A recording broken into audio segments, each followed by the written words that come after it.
Bonsoir à tous. La situation sanitaire qui s'améliore dans le département laisse entrevoir une reprise probable des compétitions progressivement. D'autres disciplines ont donné l'exemple, à l'instar du cyclisme et bientôt l'automobile.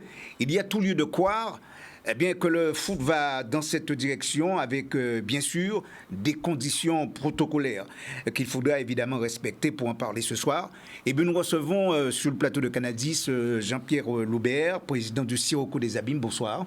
Bonsoir à tous les téléspectateurs de Canal10. Bonsoir à tout le monde. Le nouveau coach de la Jeunesse Évolution, Steve Bizassen, est également en direct par visio. Bonsoir. Bonsoir à tous. Voilà, parfait. Merci pour l'invitation. Merci Steve, oui. parce que c'est vrai, au départ, j'avais quelques difficultés à vous entendre. Du côté de Marie-Galante, je suis ravi que vous soyez évidemment présent dans cette émission. Jean-Paul Langret, ainsi que Dimitri Ramotte, respectivement coach et meneur de jeu de l'Amicale de Marie-Galante. Bonsoir à vous, messieurs. Oui, bonsoir Richard, bonsoir aux téléspectateurs de Canal 10, bonsoir à tous les invités. Un nouveau, c'est le foot. Parfait. Un nouveau, c'est le foot, que j'ai le plaisir de présenter avec vous, bien sûr, Steve. Bonsoir. Bonsoir Richard. Mais c'est toujours avec un plus grand plaisir qu'on est là. On va recevoir, pouvoir discuter toujours un petit peu sur le même sujet et voir un petit peu comment c'est le ressenti des coachs, des présidents et des joueurs et des acteurs, en quelque sorte. Donc, voir comment ça s'annonce cette saison qui a du mal à démarrer à cause, bien sûr, on sait, du problème du Covid. Mais en tout cas, l'heure est à l'optimisme, messieurs. Quant à la reprise des compétitions, nous sommes tous impatients, c'est le cas de le dire. C'est vrai, mais il y a des points d'ombre. Alors, Jean-Pierre Loubert, en tant que président du Sirocco des Abîmes, plusieurs mois, loin des stades, qu'est-ce que ça évoque chez vous en termes d'analyse ? Le fait de rester aussi longtemps inactif, oui. Les joueurs ont eu des difficultés. Ils avaient un programme d'entraînement individuel. Et je pense que très peu ont suivi ce programme, tout simplement parce qu'il y a eu des drames. Le moment était très difficile pendant les vacances. Et donc, il fallait avant tout se protéger, tout simplement. Au lieu de penser au foot ou de penser au sport, il fallait avant tout se protéger sa famille. Et c'est ce auquel les joueurs du Sirocco ont véritablement fait pendant cette période-là. D'accord. Alors, un programme individuel, cela s'entend. Pardon, à faire quoi dans ce programme ? C'était un programme exclusivement physique d'entretien. C'était pour pouvoir s'entretenir, faire de l'endurance, faire des fractionnés, faire du travail sur la vivacité. Bon, ça a été plus ou moins suivi par les joueurs. Je pense que ça va donner ses fruits. Mais vous savez très bien, quand vous n'avez pas un objectif, ça veut dire que vous ne savez pas encore quand est-ce que vous allez reprendre. Oui. C'est difficile de pouvoir être performant dans ce type d'activité. C'est compliqué. Mais les joueurs ont gardé quand même, je pense que la majeure partie de ces joueurs-là ont suivi les objectifs, en tout cas, ont atteint les objectifs, et je pense qu'ils sont prêts éventuellement à une reprise rapide du championnat. Alors, des entraînements au plan individuel, cela se comprend quand on regarde par rapport évidemment à la situation. Oui. Et puis aussi des échanges, je suppose, entre vous, président, avec ces joueurs. Tout à fait. Nous, on a travaillé, on a beaucoup fonctionné avec un Zoom. On profite de ça pour avoir le ressenti des joueurs, pour avoir le ressenti des dirigeants, des éducateurs, pour savoir comment faire éventuellement pour reprendre. Comment faire pour reprendre dans ces conditions difficiles. Donc, on a réfléchi entre nous, on a commencé à avoir quelques petites pistes. Et les joueurs, vous savez, ils étaient arrêtés, mais je pense qu'ils font pas mal de souhaits, entre guillemets, en Guadeloupe. Ce qui leur permet de pouvoir rester en forme. C'est très rare de voir qu'un Guadeloupéen ne puisse pas faire ses activités sportives pendant cette période-là. Donc, ils sont au moins restés en forme. Et nous, notre rôle au sein du conseil d'administration, c'est de pouvoir trouver des pistes pour pouvoir continuer à fonctionner au sein de l'association. Beaucoup de pédagogie, je suppose, aussi. Exactement. Il faut faire la pédagogie parce qu'il y a des joueurs qui étaient à un moment perdus, qui ne savaient pas qu'est-ce qu'il fallait faire. Ils ne savaient pas si on allait reprendre le foot. Donc, il fallait au moins expliquer que les activités allaient reprendre à un moment ou à un autre et que nous resterions là pour pouvoir au moins reprendre les activités normalement. Alors, Steve Bizassen, nouveau patron, j'ai envie de dire, de la Jeunesse Évolution. Quand je parle de patron, je fais allusion évidemment à l'encadrement technique. Alors, 15 ans avec le CSM. Et puis vous voilà justement avec cette équipe de la Jeunesse Évolution. Qu'est-ce qui vous a motivé déjà dans un premier temps pour aller avec cette équipe de la Jeunesse Évolution, Steve Zassen? Demande, hein, vous savez, les gens avaient l'impression peut-être que j'étais lié au CSM, Oui. comme quoi tout est possible. Donc j'ai eu une demande du président, M. Barbin, de la Jeunesse Évolution. Il m'a fait une proposition. Je pense que j'étais aussi dans des dispositions pour pouvoir, je dirais, quitter le CSM. Donc ça s'est fait rapidement. Après, il ne faut pas oublier quand même que c'est un club qui vient de faire 2 bonnes saisons, qui a un effectif qui est assez stable. Et pour la petite histoire, bon, j'habite, je dirais, mon domicile n'est pas loin du centre d'entraînement. Et il y a d'autres facteurs aussi qui ont joué, peut-être aussi le chiffre 15, puisque je suis resté 15 ans en métropole. Oui. J'ai fait 15 ans au CSM. Donc, à savoir si je vais faire Un chiffre porte-bonheur. Un chiffre porte-bonheur, Steve. On pourrait le penser. En tout cas, ça a été 15 belles années au CSM. Oui. Et c'est vrai que l'entente que j'ai eue avec Richard et aussi la cohésion au niveau du club, hein, parce que c'est quand même l'un des clubs, sinon l'un des meilleurs clubs structurés en Guadeloupe, et les résultats derrière, donc ce qui fait que donc voilà, je me sentais à l'aise, donc j'avais pas vraiment de raison de quitter le CSM, mais bon, comme je l'ai dit tout à l'heure, la première raison était aussi qu'un président m'a fait une demande que j'ai acceptée pour toutes les raisons que je vous ai dit. Oui, certes, il y a le CSM, mais on ne doit pas perdre de vue aussi que vous avez été à la tête de la sélection des Guada Boys. Oui, tout à là fait. aussi, ça a été pour vous une belle aventure. Oui, mais pendant ces 4 années où j'étais à la sélection, il ne faut pas oublier aussi que j'ai été le coach aussi des U20. Hein. Oui. On est parti au Guatemala pour une compétition, donc j'étais un peu dans le giron de la Ligue. Et c'est avec plaisir, hein, toutes ces années que j'ai pu passer.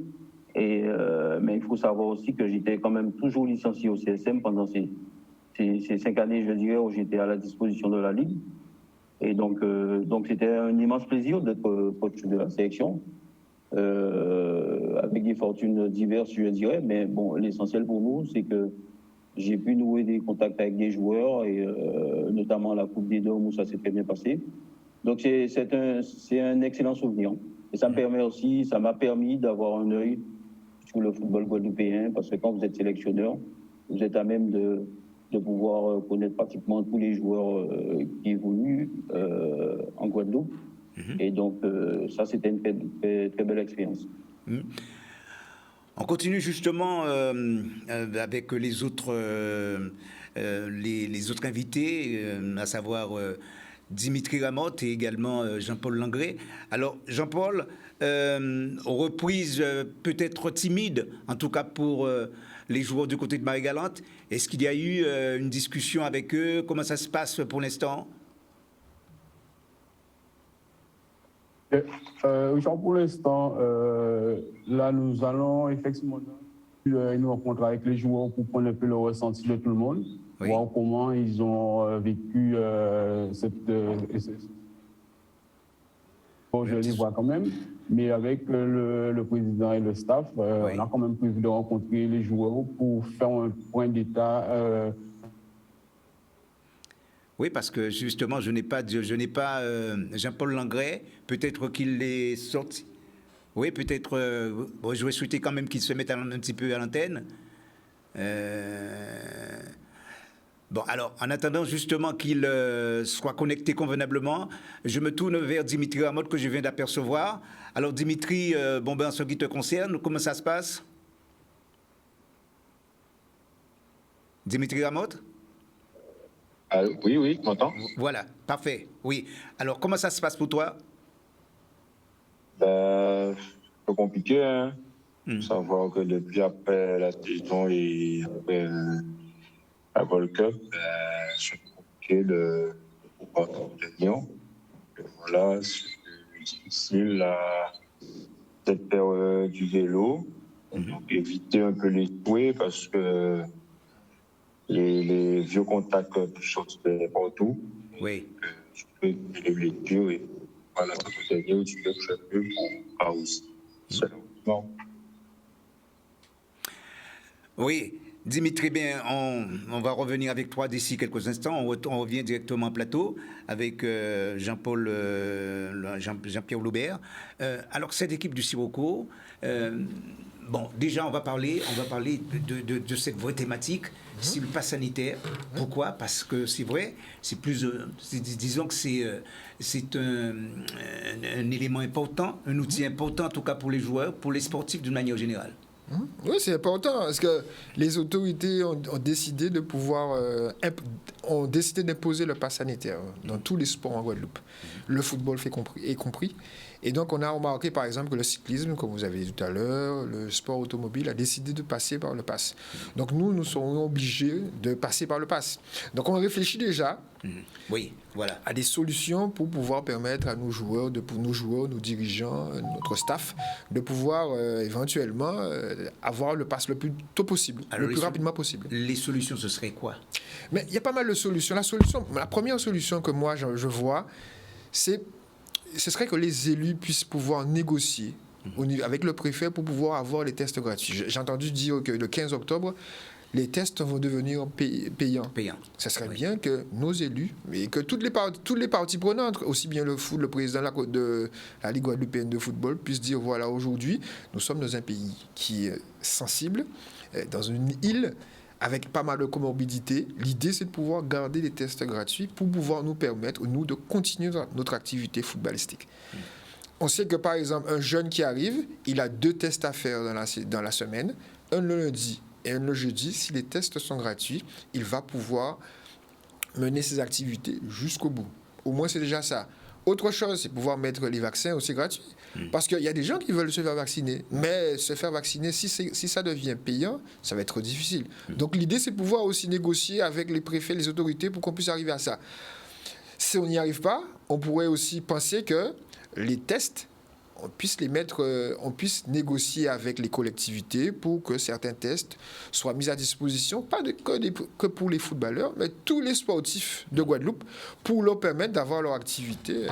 Alors, dans les informations, a été dit aujourd'hui, justement, que le pass sanitaire serait obligatoire jusqu'au mois de novembre, enfin, c'est prévu jusqu'au mois de novembre, mais avec une continuité, justement, jusqu'en 2022. Vous vous rendez compte? C'est à la demande d'ailleurs du chef du gouvernement jusqu'en 2022. Alors, ça va être compliqué. Hein? Mais ça risque d'être très compliqué. Après, alors, il y aura... je ne pense pas que pour avoir l'examen, le test Covid, il faudra payer. Alors, ils avaient parlé en octobre. Pour la vaccination, du moins, ça ne sera pas payant. C'est pour passer les tests qui seront vraiment payants. Donc, c'est clair que c'est difficile de parler de futur sur le championnat si déjà on rencontre ce problème. On n'a pas encore commencé, qu'on a déjà des problèmes. Donc, ça va être pour l'instant très compliqué, à moins que la Ligue trouve une solution. Et une dérogation encore, comme on est habitué aux dérogations. Peut-être qu'il y aura des dérogations. Mais après, je reste mitigé que rien que la Guadeloupe ou la Martinique ait une dérogation par rapport aux autres départements. Bon, alors, je crois savoir qu'il y a une commission au niveau de la Ligue qui est en train de travailler là-dessus et qui vont faire des propositions. Déjà, dans un premier temps, il y a eu des propositions qui ont été faites, je tiens à vous le préciser, messieurs, entre les trois départements, Guadeloupe, Martinique et Guyane. C'est ça. Bon, certaines propositions n'ont pas été validées par la Fédé. Donc, pour l'instant, la Guadeloupe travaille de son côté. Il y a une proposition qui sera faite au niveau de la Fédé. Peut-être que ça va passer, on ne sait pas. C'est ce qu'il faut faire. Je pense qu'il faut travailler ensemble. Si tous les départements d'outre-mer arrivent à s'entendre, je crois que la fédération va pouvoir plier, parce que c'est compliqué. La situation de métropole de l'Hexagone n'est pas la même que celle des pays d'outre-mer. Donc il faut qu'ils arrivent à trouver une solution. Ça va être difficile parce que eux, leur objectif, c'est de pouvoir faire disparaître le virus. Donc pour faire disparaître le virus, c'est le vaccin. Donc ça va être compliqué de pouvoir gérer, mais nous, les sportifs, notre objectif, c'est de pouvoir reprendre les activités. Et pour reprendre les activités, il faut pouvoir avoir son pass. Alors, Jean-Pierre Loubert, j'ai pour habitude de demander à tous les invités qui viennent comme ça en plateau, Vous avez pris votre vaccin déjà, ça y est? Oui, c'est ça. Les 2 doses. Oui, c'est ça. D'accord. Alors Steve Bizassen, qui est en direct justement dans cette émission, le pass sanitaire, c'est vraiment une problématique, je dirais, qu'il faut prendre à bras le corps, hein, et surtout avec cette équipe de la Jeunesse Évolution. C'est une vraie problématique, c'est-à-dire que quand on fait l'état des lieux en Guadeloupe, on est très peu de gens, 30% sont vaccinés. Dans le milieu du football, je pense qu'on doit être peut-être un peu moins. Hein. Si on fait on pose des questions aux entraîneurs, aux joueurs qui sont là. Je sais qu'à notre niveau, on a peut-être 4 ou 5 joueurs qui sont vaccinés. Donc, ça va être compliqué, ça c'est sûr et certain. Donc, comme parlait le président Lubert, est-ce qu'on va demander une dérogation encore? À chaque fois qu'il se passe quelque chose en Guadeloupe, il faut toujours qu'on demande des dérogations. Oui. Il faut demander des dérogations pour tout. On voit que le football a repris en Europe. Bon, maintenant, c'est un fait. C'est un fait. Il se trouve que la société guadeloupéenne, je pense en majorité, a décidé de ne pas se faire vacciner. Donc, il faut s'y plier. Nous sommes en démocratie. Donc, il faut essayer de trouver des solutions. La Ligue va essayer d'en trouver. Le pass sanitaire, c'est une solution. Oui. Parce qu'on demande le schéma vaccinal complet du vaccin. Certains l'ont, très peu. Après, il y a les tests PCR. Il y a aussi des joueurs qui ont eu le Covid et qui, pendant 6 mois, peuvent prétendre à pouvoir présenter un pass sanitaire parce qu'ils ont eu le Covid. Donc ça, c'est des possibilités. Bon, il faut essayer de travailler là-dessus. Oui. Moi, je dis, que c'est dommage. Mais maintenant, comme je dis, hein, je suis en démocratie, je fais partie de la société guadeloupéenne. Il se trouve qu'on est à peine 20%, 30% à être vaccinés. Dans le milieu du football, il y en a très peu aussi. Donc, il faut essayer de trouver des solutions. Bon, moi, à titre personnel, je trouve que c'est dommage, puisque la vie a repris un peu en Europe. On voit les stades qui sont remplis, on voit Voilà. Nous sommes spectateurs. Je suppose que la plupart des joueurs regardent les matchs à la télé. Ils sont très bien. Ils sont contents de voir Messi quand il marque un but. Ils sautent sur leur canapé. Mais il a fallu faire des choses pour ça. On n'est peut-être pas prêt à le faire. Je le respecte. Mais moi, à titre personnel, j'encourage tout le monde à se faire vacciner. Oui, et ça c'est vrai. Je crois que vous avez illustré parfaitement c'est la situation. Quand on voit les stades qui sont archi remplis, on peut se poser la question.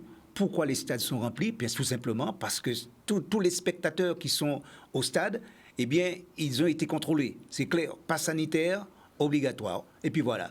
Et tous les joueurs professionnels sont vaccinés. Donc,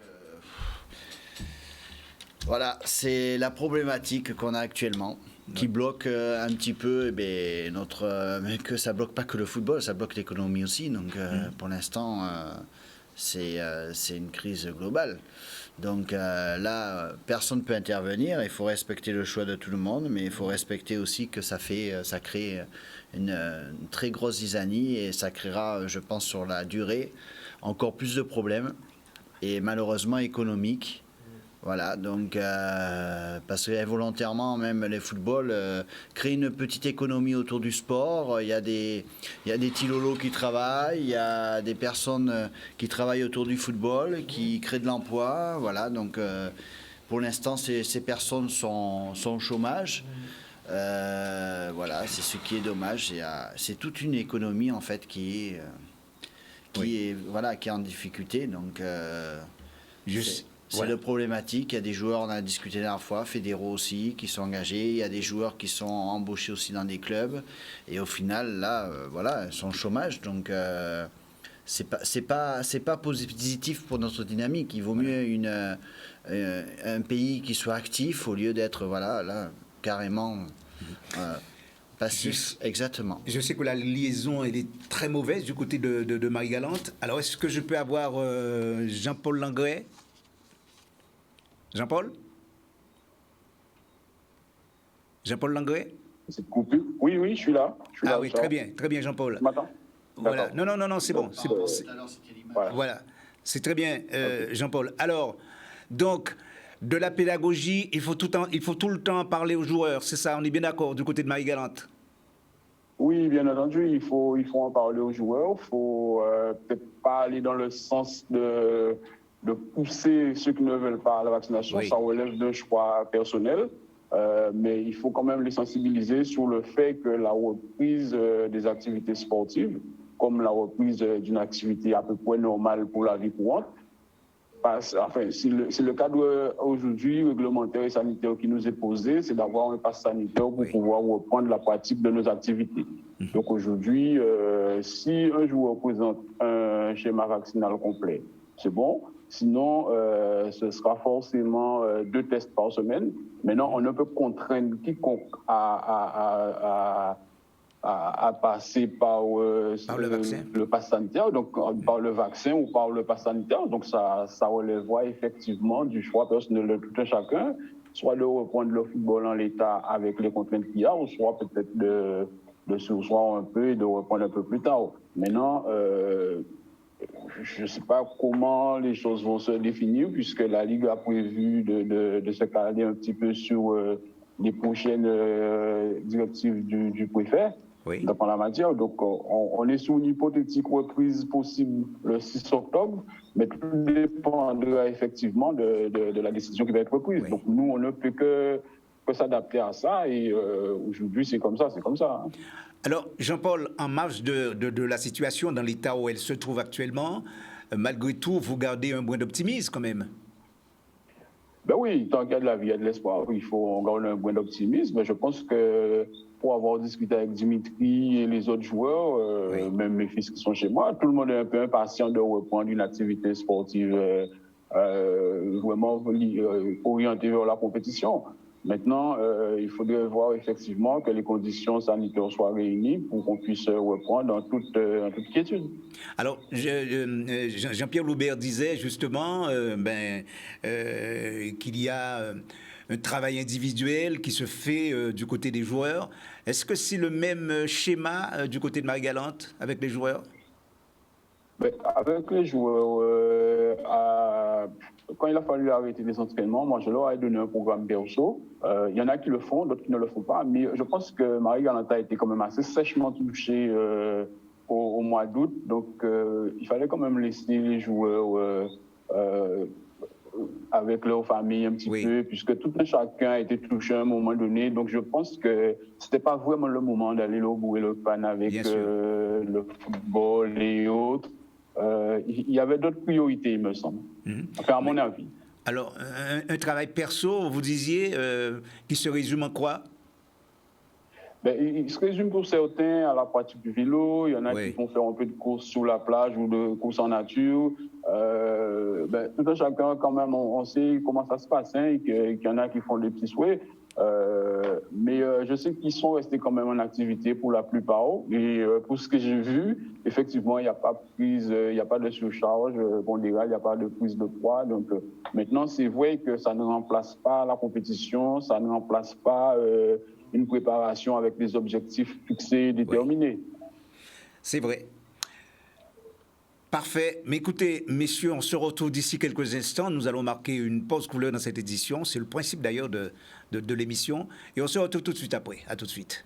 Merci. Retour en plateau avec les invités. C'est vrai que l'on parlait justement de cette reprise de championnat. Il faut tout de même en parler encore. Alors, Jean-Pierre Loubert, certes, il y aura une reprise. Ça, tout le monde le sait. Hein. De toute façon, au regard de la situation, comme je l'ai dit en préambule, quel est l'objectif, en tout cas, de cette équipe de Sirocco? Donc nous, on vient de monter. Donc, l'objectif, au moins, c'est de pouvoir rester en Régional 1. L'objectif, en réalité, c'est de pouvoir rester le plus longtemps possible en Régional 1. Ensuite, si on arrive à rester longtemps, obtenir des titres. Parce que le Sirocco, depuis 1984-85, n'a toujours rien gagné au niveau de titre de champion. Donc, il faut se poser des questions.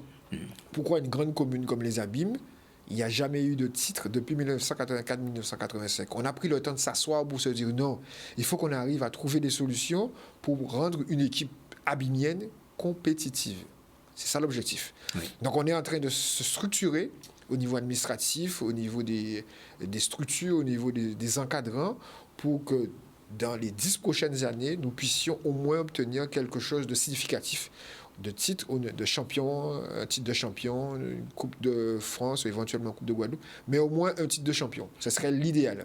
Oui, ce serait l'idéal. Et puis, il faut dire aussi, Steve, je vous laisserai la parole, il faut dire aussi, quand on a une municipalité, une collectivité qui vous suit quand même depuis pas mal de temps et qui vous accompagne en quelque sorte, hein, il faut le dire. Hein. C'est ça. Il y a le maire et toute la municipalité nous suit depuis très longtemps et on n'a jamais eu l'occasion de lui offrir un titre. Le seul titre qu'on lui a offert, c'est celui de Régional 2. C'est quand même pas mal, mais je pense que ce serait l'idéal de pouvoir au moins lui offrir quelque chose en Régional 1. Je sais que Steve Bizassen est là en tant que président de Jeunesse Évolution. Ce sera possible aussi. En tant que coach de Jeunesse. En tant que coach de Jeunesse Évolution, il pourra le faire avant nous. Mais en tout cas, cet objectif-là, aux Abîmes, ce serait bien de pouvoir très rapidement rapporter un titre pour les Abîmes. Il le faut. Oui. Steve. Oui, un titre, surtout pour les Abîmes. Oui. Alors justement, qu'est-ce qui a été mis en œuvre avec l'anticipation de la saison passée? Parce que je suppose que déjà, il y a eu un recrutement, il y a eu en vue de la montée en Régional 1. Qu'est-ce qui a été fait justement pour pouvoir rester en R1? Alors, avant, au Sirocco, ce qui se faisait, c'était qu'on faisait une politique de stars. Il y avait des joueurs qui venaient et qui demandaient de l'argent, qui étaient bons avant dans les bons clubs et qui venaient au Sirocco. Aujourd'hui, on a pris la décision de pouvoir prendre des jeunes qui ont une identité club, mais qui ont également un état d'esprit de combattants, de compétiteurs, des gens qui ne lâchent rien. Et on sait que ce sont des jeunes qu'on va pouvoir mener très loin, qui ont la possibilité de pouvoir progresser très rapidement, qui peuvent apprendre très rapidement et qui pourront, quand ils seront encadrés par des joueurs clés qui rentrent dans la philosophie de l'équipe, nous permettre de pouvoir évoluer, de pouvoir atteindre cet objectif-là. Et du côté de la Jeunesse Évolution, puisque c'est vrai, on va revenir tout à l'heure avec cette équipe du Sirocco, et du côté de la Jeunesse Évolution, vous découvrez en quelque sorte cette équipe du côté de Boivin Abîmes, Steve Bizassen. L'état d'esprit, c'est quoi dans cette équipe? Vous débarquez, hein? Oui, merci. Je remercie le président Loubert de cette... Enfin, je ne dirais pas une prémonition. Enfin, il nous a expliqué que la Jeunesse Évolution risque d'offrir un titre aux Abîmes avant le Sirocco. Bon, j'espère que généralement, il fait de bonnes prédictions, mais bon. L'objectif pour nous, c'est déjà de jouer au foot, hein, vu la situation sanitaire, de reprendre plaisir, de retrouver les terrains et tout. On avait, je dirais, bien commencé, parce qu'il y avait une belle dynamique par rapport à la reprise, les joueurs étaient présents. Donc on avait de bon espoir de débuter la saison. Avec les nouveaux joueurs qui sont arrivés, Vouto, Bakoul, Dan, Delard et Dides, voilà. Donc on a eu quand même un recrutement, je dirais, satisfaisant. Donc à partir de là, voilà, maintenant la situation elle est telle qu'elle est, donc il va falloir reprendre les choses. Moi, je suis plutôt du genre à être humble. Vous savez, c'est pas parce que la Jeunesse Évolution a signé un nouvel entraîneur qui a fait une belle carrière au CSM que obligatoirement il va y avoir des titres qui vont pleuvoir. J'ai demandé aux joueurs quel est leur objectif. Est-ce qu'ils ont toujours aussi faim qu'ils avaient l'année dernière? C'est ça mon seul objectif. À partir du moment qu'ils ont aussi faim et qu'ils veulent démontrer de belles choses comme ils l'ont fait auparavant, donc à partir de là, il y aura du travail qui sera fait. Mais si on commence à vous dire que oui, vous allez gagner des titres, que vous allez être champion, que parce que vous avez eu 4-5 joueurs qui sont arrivés, un nouvel entraîneur, non, le foot c'est pas ça, c'est sur le terrain que ça se joue. Donc l'objectif, bien sûr, c'est de bien figurer, mais comme je l'ai dit, de reprendre le chemin du terrain, à savoir la saison qui va venir, comment elle sera. Est-ce qu'on va aller vers une saison blanche? On ne sait pas.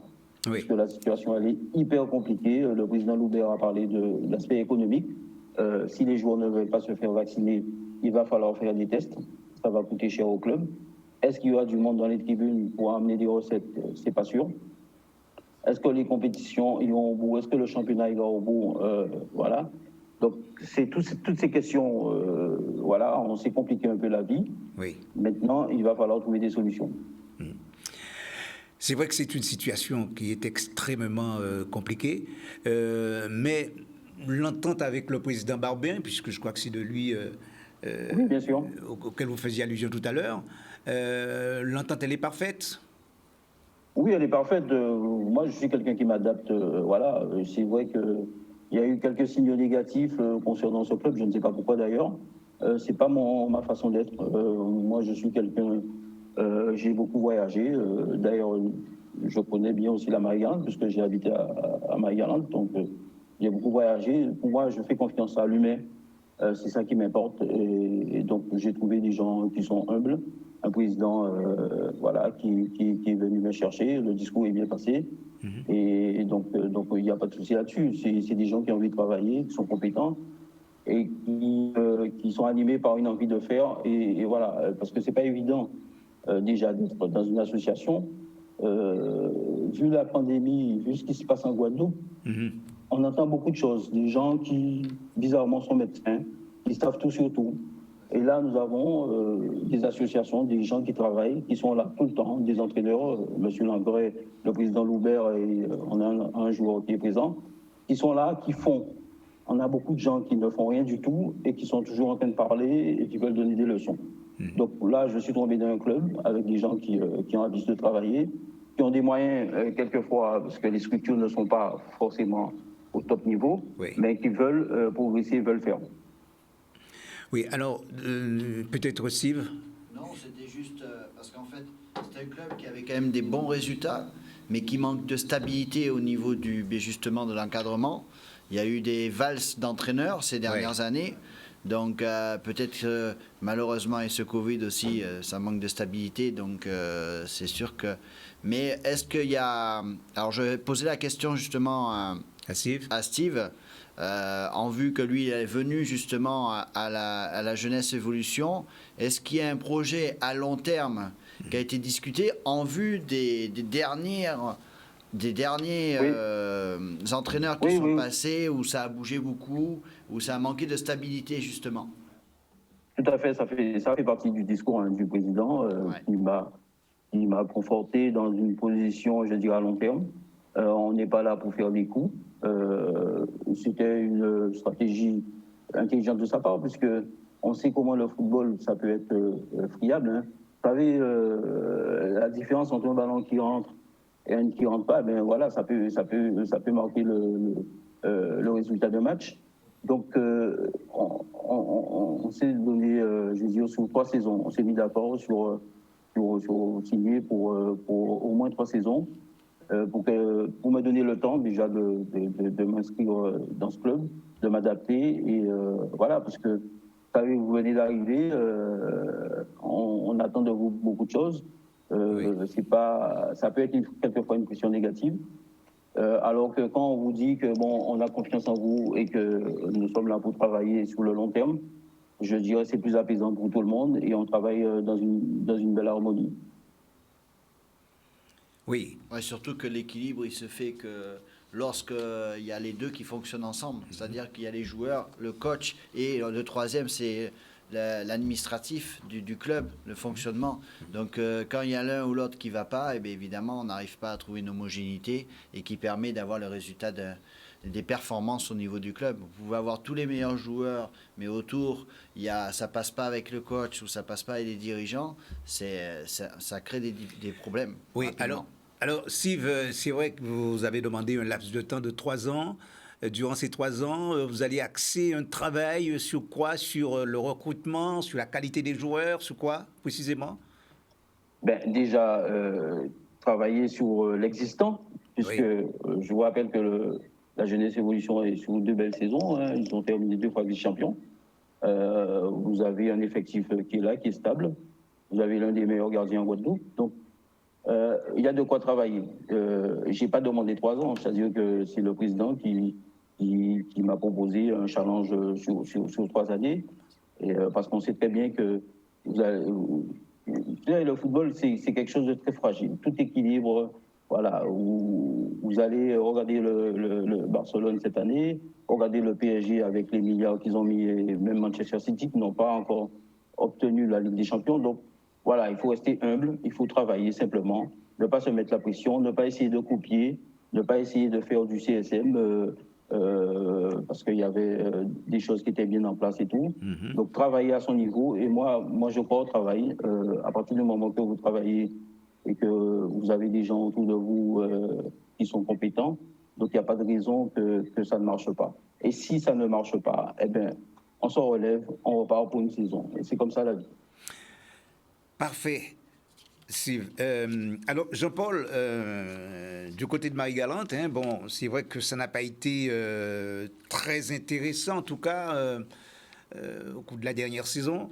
Il y a sans doute des objectifs en vue, en tout cas pour cette saison 2021-2022. Oui, Charles. C'est-à-dire que bon, sous chaque saison, il faut tirer des enseignements. Des fois, ça se passe très bien, d'autres fois moins bien. L'année dernière, nous avons quand même eu des difficultés dès l'entame du championnat. Donc, à partir du moment que la préparation est un peu bancale ou précipitée, c'est toute la saison qui est un peu périclitée. Donc, sur la fin, effectivement, on avait retrouvé une stabilité, on s'était bien repris. Cette année, nous avons été beaucoup plus pragmatiques. Nous sommes partis quand même sur un effectif un peu stabilisé, avec d'autres objectifs. L'idée, c'est déjà de vraiment mettre en place le chantier de la défense qui nous avait fait défaut l'an dernier. Donc ça, je pense qu'on a quand même les joueurs qu'il faut. On est sur ces bases-là. On a bien démarré la préparation avec 2 bonnes semaines et on devait partir sur une 3e semaine faire un stage fermé avec les habitants. Malheureusement, donc on a dû se forcer pour ça. Mais l'objectif, c'est, on a quand même beaucoup de jeunes qui sont en train de monter en puissance. C'est de travailler avec eux, c'est de s'inscrire dans une logique dans la durée, sur un projet de peut-être 3-4 ans, en sachant que sous Marie-Galante, c'est un peu quand même difficile de mettre en place ce genre de projet, puisque arrivé à un moment donné, après le bac, 18 ans, les gamins sont obligés de partir pour leur scolarité. Donc c'est un peu compliqué, on se retrouve tout le temps des fois à recommencer. Mais bon, en fait, c'est un peu ça aussi, le but du sportif, c'est de toujours mettre un peu le corps à l'ouvrage. Alors, au regard de la situation sanitaire, Jean-Paul, ces gamins, enfin en tout cas ces jeunes, est-ce qu'ils vont rester toujours au niveau du club? Est-ce qu'ils ne vont peut-être pas changer d'avis? Parce qu'il va falloir quand même les remobiliser. Non, pour l'instant, je suis avec les joueurs. Ils sont très motivés. Ils sont motivés d'une part parce qu'ils sont conscients que l'année dernière, nous avons vraiment raté notre saison. Donc, ils sont revanchards. Et là, effectivement, ils sont tout le temps, ils demandent quand est-ce qu'on pourra reprendre. Et leur explique effectivement que la reprise passera par ce qu'on sait, hein, par le pass sanitaire, par la vaccination. Donc maintenant, c'est tout à chacun de savoir ce qu'il veut, de jouer le rôle, en fait, hein, de jouer le jeu pour un retour le plus rapide possible aux activités. Maintenant, mais ils sont quand même conscients qu'on avait raté la saison et ils sont prêts à faire les efforts et à se remettre au boulot pour y arriver. Alors, Dimitri Ramotte, toi, tu seras toujours posté en tant que meneur de jeu dans cette équipe? Est-ce que Dimitri, oui. Oui, alors Dimitri. Après, je ne sais pas, c'est le coach qui va mettre en place sa façon de jouer et la place que je devais jouer. L'an dernier, c'est sûr, j'étais plus de jeu. Là, cette année, on verra avec le groupe qu'on a, les joueurs, le quartier de chacun pour évoluer au poste qui me conviendra le plus. Celui que je serai le plus efficace. Alors, Dimitri, c'est vrai qu'on t'entend très mal, mais bon, juste une question que je voulais quand même te poser. L'expérience des Wada Boys pour toi, qu'est-ce que cela est de significatif? Ça a été une très bonne expérience balistique et surtout humaine. Donc, même par Steve, je le dire, il était avec nous. Donc, c'est une très bonne chose. Ça te fait grandir humainement surtout. Donc, tu découvres d'autres choses à notre niveau. De toute façon, comme on dit tout le temps, il n'est jamais trop tard pour apprendre. Hein. Donc, on apprend tout le temps. Cette épopée avec la sélection m'a permis de voir beaucoup de choses, d'apprendre surtout. Oui. Pour jouer au foot au niveau, il faut faire beaucoup de sacrifices. Voilà. Ouais. Steve, c'est vrai, dans le fond, ça a été une belle expérience pour lui, c'est vrai. Et puis c'est une belle récompense qui a été faite quand même pour lui au niveau de sa saison. De pouvoir participer à la Gold Cup, c'est une expérience, c'est une chance, c'est une opportunité. Je pense qu'il se l'est gagné. En plus, il a été assez performant lorsqu'on a fait appel à lui. Voilà, c'est une juste récompense et je pense que ça va lui donner encore plus de force de recontinuer notre saison encore avec Marie-Galante et peut-être de retrouver Marie-Galante au sommet. Et comme il a dit, peut-être que la saison difficile qu'ils ont vécue, je pense qu'ils ont eu la saison d'après-titre, qu'ils ont eu du mal à digérer et se servir justement, ils ont su quand même se maintenir, mais il faudra rebondir et ça peut donner un élan aux jeunes.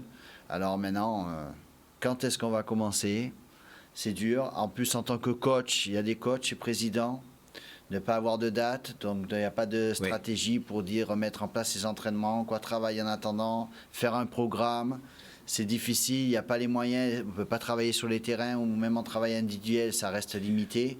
Voilà, et puis le football, c'est un sport collectif, donc on a besoin de trouver des automatismes ensemble, on a besoin de trouver des sensations ensemble. Donc maintenant, on va dire qu'on va espérer que ça reprenne le plus vite possible, quoi. Oui, Jean-Pierre Loubert, sur le plan, comment dirais-je, sur le plan, j'allais dire architectural, ce n'est pas le qualificatif exact, mais je veux dire en ce qui concerne le complexe sportif, je sais qu'il y avait des travaux en cours, notamment en ce qui concerne le stade d'entraînement. Comment ça se passe pour vous là-bas? Enfin, le terrain d'entraînement, ouais. Il est déjà prêt, il est déjà disponible. Il y a un service des sports qui fonctionne très bien, qui est opérationnel et qui nous permet de pouvoir de faire des petits souhaits, comme on dit. Oui. Donc, à partir du moment où on nous dira, je crois que la reprise est prévue des entraînements le 6, mercredi 6 octobre, nous serons prêts pour pouvoir commencer l'entraînement. Notre souci aujourd'hui, c'est de pouvoir mettre en place, faire partie de la saison. Aujourd'hui, nous sommes déjà septembre, octobre, et on n'a pas les moyens. On ne sait pas si la saison va commencer. Comment voulez-vous après aller voir un partenaire financier en disant voilà, on va peut-être commencer. C'est ça notre souci aujourd'hui. Être ambitieux et de pouvoir dire à un partenaire de nous accompagner. C'est ça aujourd'hui la chose la plus compliquée. Oui. C'est ça aujourd'hui. Donner des objectifs à tout le monde. À tout le monde. En fait, on en a parlé sur d'autres émissions aussi, l'intérêt de parler plus de la CONCACAF que de la Coupe de France, parce que par rapport à l'identité. Oui. Mais au final, la Coupe de France, ça reste quand même un objectif pour tout le monde, un objectif pour les clubs. Oui, et puis il faut dire aussi, il y a quand même, il y a un bon petit magot quand même à prendre. Hein, pour l'instant, il n'y a ni l'un ni l'autre. Donc c'est encore plus difficile. Oui. Donc il risque d'avoir que le championnat et la coupe. Et la coupe, donc voilà, c'est une compétition en moins. C'est quand on est compétiteur, quand on est entraîneur, on vit d'objectifs. Exactement. Donc c'est ce qui est le plus difficile. Voilà, quand on prépare une saison, chaque club donne ses objectifs que tout le monde ne déploie pas, mais je veux dire, la Coupe de France reste un objectif principal. Oui. C'est un objectif. Pour un club, ça apporte de l'argent. Donc, pour des clubs ambitieux, bien sûr, c'est toujours très intéressant. Voilà, donc là, on s'est mis une balle dans le pied, en quelque sorte, par rapport à la situation et puis les difficultés derrière. Oui, je sais Jean-Pierre Loubert, qu'il y a une volonté manifeste de la part de la Ligue de faire en sorte à ce qu'il y ait quand même... la reprise, ça c'est vrai, la reprise de la saison, avec les compétitions prioritaires, je dis bien, à savoir la Coupe de France, oui, le championnat et la Coupe vive aussi. C'est ça. Le président l'a eu vendredi, je crois qu'il a fait une rencontre avec les présidents de Grande Terre vendredi, puis samedi avec ceux de Basse-Terre. Oui, alors. Et il nous a expliqué clairement qu'il voulait reprendre le championnat, la Coupe de France dès la fin du mois d'octobre, avec un format de 16 équipes. En Guadeloupe, ça va être difficile parce qu'il faudra faire un tirage au sort. Mais il veut le faire. Ensuite, faire une finale entre le vainqueur de Guadeloupe et le vainqueur de la Martinique. Et ensuite, en janvier, faire une finale entre le vainqueur Guadeloupe-Martinique contre le vainqueur de la Guyane. Ça va être difficile, mais quand vous savez qu'au bout, il y a quelque chose qui peut vous amener à un match contre une équipe de National 2 ou de Ligue 2, ça peut être gratifiant pour un club. Ouais. Voilà, c'est quand même pas mal. C'est quand même pas mal. Donc on peut au moins se dire, voilà, il y a cet objectif-là et on peut se fixer des objectifs intéressants. Je vais me tourner vers Steve Bizassen, puisqu'on arrive presque au terme de cette émission. On est quasiment au terme de cette émission, presque. Alors, Steve, c'est quoi l'objectif là pour l'instant concernant cette équipe de la Jeunesse Évolution? On en a parlé tout à l'heure, mais enfin bon... À donner les dates, c'est des dates qui ont déjà fuité. Effectivement, la reprise des clubs pour l'entraînement, le 6 et le 7 octobre, avec la possibilité, effectivement, sous des tours de Coupe de France, à la fin du mois d'octobre. En quelque sorte, vous lancez un appel aux joueurs, là, dans ce cas? Non, mais bon, ils sont au courant. Nous sommes... voilà, ils sont au courant. Maintenant, c'est vrai que vu la situation avec le confinement et le couvre-feu, on n'a pas encore l'autorisation. Je sais que peut-être certains déjà ont repris les entraînements. Donc on n'est pas dans une forme de légalité, mais bon, après chacun fait ce qu'il veut. Mais la reprise officielle programmée pour l'instant, c'est le 6 et le 7.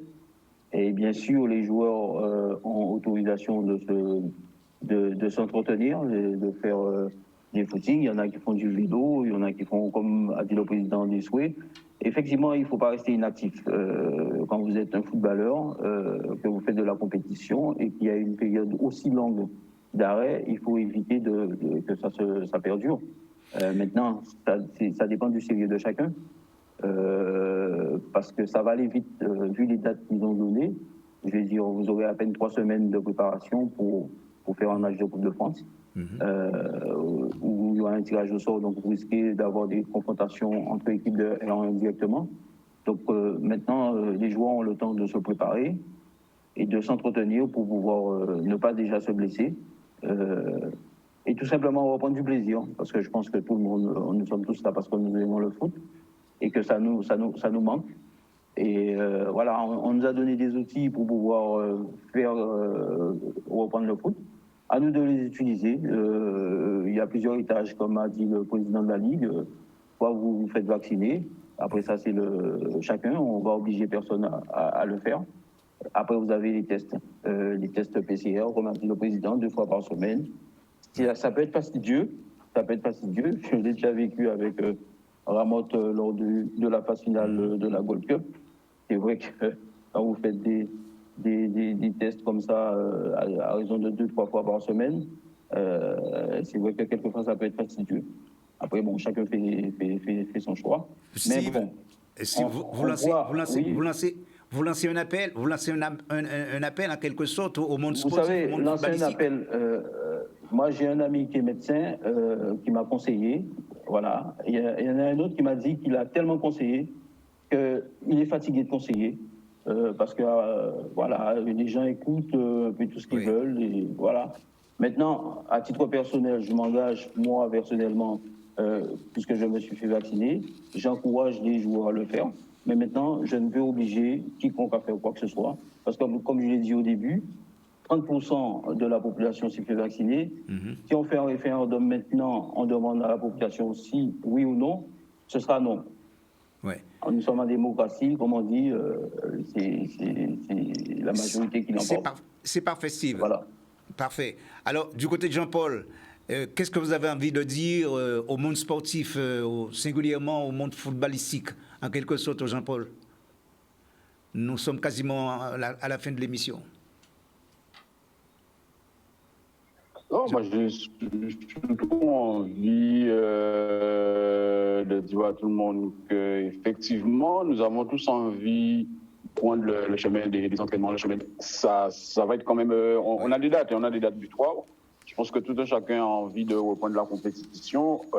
Comme a dit Steve, je pense que chacun aussi doit prendre les responsabilités pour ce qui le concerne. Moi, je pense que le pass sanitaire aujourd'hui, c'est la condition en tout cas qui est fixée pour pouvoir reprendre les compétitions. Donc, à raison de peut-être deux tests par semaine, ça va être effectivement fastidieux, ça risque d'être coûteux si effectivement il faudra les payer. Mais il n'y a pas que pour les joueurs, il y a aussi, par exemple, pour les responsables des stades. Le stadier, il peut ne pas avoir le pass sanitaire, donc comment on fait? D'accord. Donc maintenant, mais en tout cas, nous, l'idée, c'est de retrouver le plaisir sur le terrain et de pouvoir recommencer à jouer, mais en respectant. Dimitri Ramotte, très très rapidement, le mot de la fin. Dimitri? Le mot de la fin, j'espère qu'on va se retrouver le plus possible et que les choses évolueront de plus belle pour au moins que tous sportifs retrouvent le plaisir de Ok, parfait. Merci Dimitri.